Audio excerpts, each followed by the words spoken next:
መለሰ መኩሪያ እባላለሁ። ኮሪደር ልማት ለእኛ ጥሩ እድል ፈጥሮልናል ብለን እናስባለን።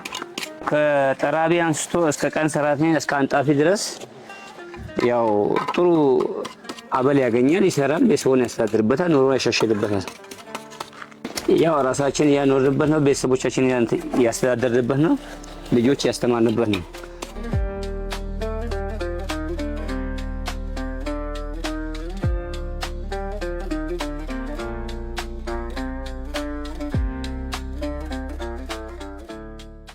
ስሜ መኮንን ይባላል። መኖሩ ቡዳ በር ነው። እኛ የአንድ ዋናው የስራ እድል አግኝተናል።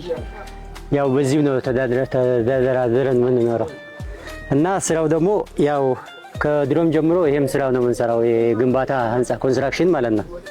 በየክፍለ ሀገሩ እየዞርን ነው የምንሰራው። ግን ከ3 አመት ከ2 አመት በኋላ ደግሞ ሀረር መተን ያው በሰራነው ስራ በጣም እኛም ለውጥ አግኝተናል።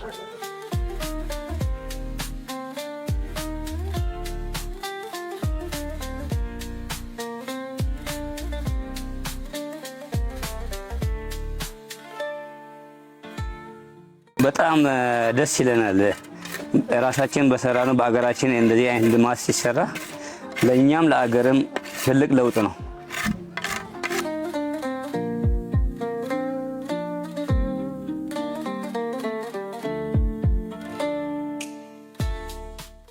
ለኔ በጣም ደስታ ነው የሚሰማኝ። ቤተሰቦችም ብዙ ጊዜ ጓደኞቼም አሁን ብዙ ጊዜ ጓደኞቼ ጋር አብሬ መሰራ የነበረው አሁንም በማህበር ነበርን በፊት የምንሰራው። አሁን ደግሞ ለየራሳችን ለግላችን ነው የምንሰራው። በጣም ነው የተጠቀምነው።